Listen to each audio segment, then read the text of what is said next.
Trade rumors continue to escalate surrounding Nick Robertson as the regular season is inching closer and closer, and a brand new report has revealed a new team that the Toronto Maple Leafs and Brad Treliving could look to trade the forward to. So, I'm going to break that down in this episode, as well as discuss what a potential trade could look like for the Leafs forward. Stay tuned for all that. Before we do, if you're part of the percentage that aren't subscribed, hit that button. It would mean the world to Darius and myself, as we're on the road now to 12,000 subscribers, and this is the place to be for the latest Leafs news. And Darius, there's a lot of Leafs news coming out, especially as the offseason continues to progress a little bit, inch by inch.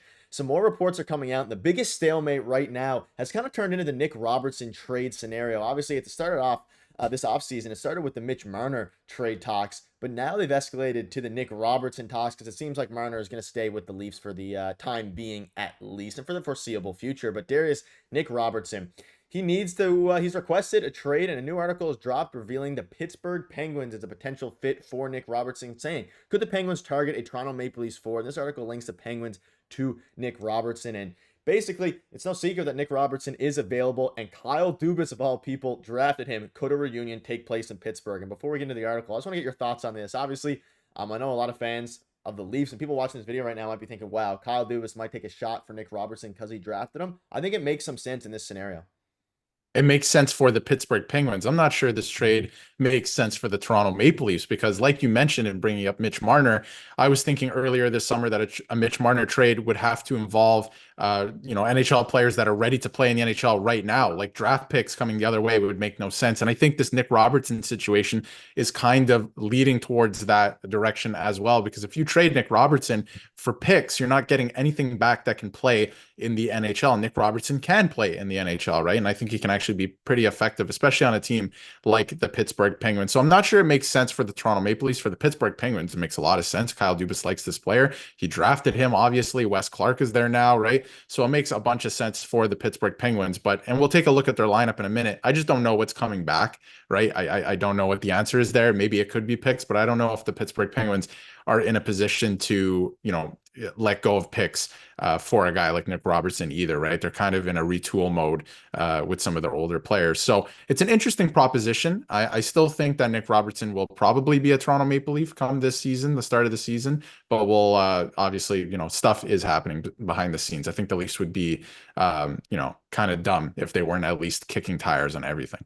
Yeah, they're definitely exploring trade options for Nick Robertson. That part isn't a secret, sorry. And if you go into kind of Nick Robertson, you see here, Nick Robertson requested a trade from Toronto. Could be a good addition for any team except Stanley Cup contenders, in my opinion. He'll be 23 years old at the start of next season and has the potential to be a top six winger for many years. And this is something that we've kind of discussed, and you've been on the side of the fence of really try to keep Nick Robertson and mend that relationship, because I feel like a big part of the reason that it is broken is because of the Sheldon Keefe situation and how he handled Nick Robertson last year, which led to him ultimately requesting a trade out of Toronto. But he has the ceiling of a top six winger. He's shown even last year that he has the ability to be a very good to elite goal scorer in this league, given a full season. You can see this here. Basically says, without sounding like a broken record, the Penguins are one of the oldest teams in the league. Their youngest forwards at the NHL level are 25 and 26, meaning if Dubas swung a deal for the disgruntled Robertson, he'd become the team's youngest player by at least 2 years, which is wild to think about if you're a Pittsburgh Penguins fan. Things are looking a little bleak down there, but he'll be 23 by opening night, and his 14 goals in 56 games would have ranked 8th overall in last season's squad, which is also crazy. And of course, he achieved those totals in fewer games than anyone else ranked above him, except Jake Gensel, who's gone now. So, interesting things. I like it for, obviously, the Penguins. If you're a Penguins fan watching this, obviously you're kind of over the moon here, but if you can get, again, I think the Leafs, if they trade Nick Robertson, they have to fill that spot with someone else. And at this point, Nick Robertson, even though he hasn't put up the flashiest amount of stats, the Leafs need forwards desperately. We've been discussing this. Obviously, they miss out Daniel Sprong. Alex Nylander's a guy that's being brought up, and he makes more sense if they trade Nick Robertson. But they need to replace him with someone. And picks at this point, they're trying to win this year. They're trying to win the year after. They got Chris Tanev and OEL. They're only going to be in their primes now for the next few years, really 2 to 3 max. So trading Nick Robertson is a scary thing if you're not getting back or don't have a plan in place to replace him with equal NHL caliber talent. Well, that's just it, right? When you look at the Leafs lineup, if you look at what Brad Treliving did through free agency in the back end, I don't think you're going to acquire a defenseman. And when you look at the Pittsburgh Penguins lineup, which we have on forward, right, it's not really appealing, right? I just don't know what's coming back the other way and what makes sense. A lot of their players are older. They really don't have much in terms of young players or middling players. Like you said, Nick Robertson would be their youngest player by quite a bit if he were to go to the Pittsburgh Penguins.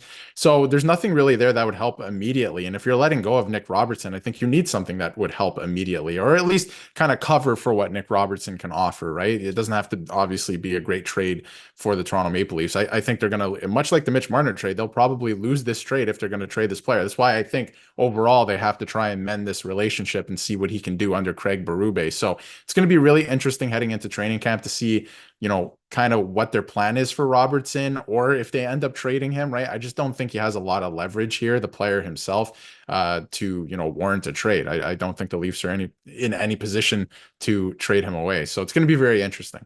Yeah, and again, it is pretty exciting if you're a Leafs fan to see that at least changes are coming, but maybe not in the sense of Nick Robertson here. You see here, second round draft pick with the 25th most points in the class. Like, it won't be a huge price, and this article focuses on more so the side of the Pittsburgh Penguins and why it makes sense, and it makes tons of sense for them. But if you're the Toronto Maple Leafs, like I keep saying, you really need to replace him with somebody else. And you can see this here. You should offer Robertson a fresh start with Berube and sell him on the chance of playing with Mitch Marner on a more or less permanent basis. That would make him happy. It would keep him in the fold and help the Leafs avoid a major disaster or embarrassment. Regarding trading Nick Robertson, the Leafs can't trade Robertson because of his injury history and the coach's obvious mistrust of him has sabotaged any trade value he had. You'd be lucky to get back a player with half his potential in a trade. And this is the big thing here. We don't know what his trade value is. Like, in theory, it should be pretty, not high, but it should be pretty reasonable. But if you're another team, really the Leafs don't have much leverage here in the sense of he requested a trade. He hasn't shown the ability to be great because of the Sheldon Keefe doghouse, all this stuff, the dog cage experiment. He hasn't been given a great chance to play. So if you're going to trade him, now is not the time. I'd at least like to see him under Craig Berube. And if he's still unhappy, he's playing alongside Marner, playing with Craig Berube in his new play style. If he's still unhappy, then maybe deal him at the deadline if things really aren't working out. But at least you'd be able to recoup some of his value at that point. Yeah, there's a lot of holes to his game, right? Like we've talked about it ad nauseum that like in the defensive zone, the neutral zone, he makes some shocking decisions. He does. So the coach, tends to not trust this player. So he's probably not going to play higher up in the lineup where he probably should be because of his skill set, at least offensively, right? And I think this is a guy too who should be playing on the power play, even the first unit, right? Give the Leafs a second shooting option because right now it's just kick it around to everybody, and then maybe Nylander will take a shot, and definitely Matthews is going to take a shot. And most teams are like just defending Matthews, and that's it. That's why the power play was not successful last postseason, and bleeding into the end of last season as well. So I think this is a guy who should get a shot on the power play. Like they got to use him differently. They got to put him in a position to succeed. We know what he's about. Clean up the decision making a little bit because I think it's just a little bit of bad habits, and he hasn't been put in a position to succeed. Like I said, he keeps getting put out there, and if he makes any mistake, he's going to sit on the bench, right? So that's not anything, a player can't do much with that. So I think they have to try and set him up for success this year on the Leafs. And is that playing in the top six? I'm not sure what that looks like exactly, but the fact that he wasn't playing on the power play either is kind of crazy because his game lends to solely offensively, right? Like his game is complete offense. That's all he does. So if they can clean up the decision making this year and maybe use him in a better role, then I think he'll find success and the Leafs will find success. Yeah, let us know in the comments what your thoughts are on this. It's gonna be very interesting to see what they do with Nick Robertson, and hopefully they can get a mend the relationship a little bit or get a deal done depending on what he ultimately wants to do. But that'll wrap it up. Let us know in the comments what your thoughts are on this. We'll see you soon.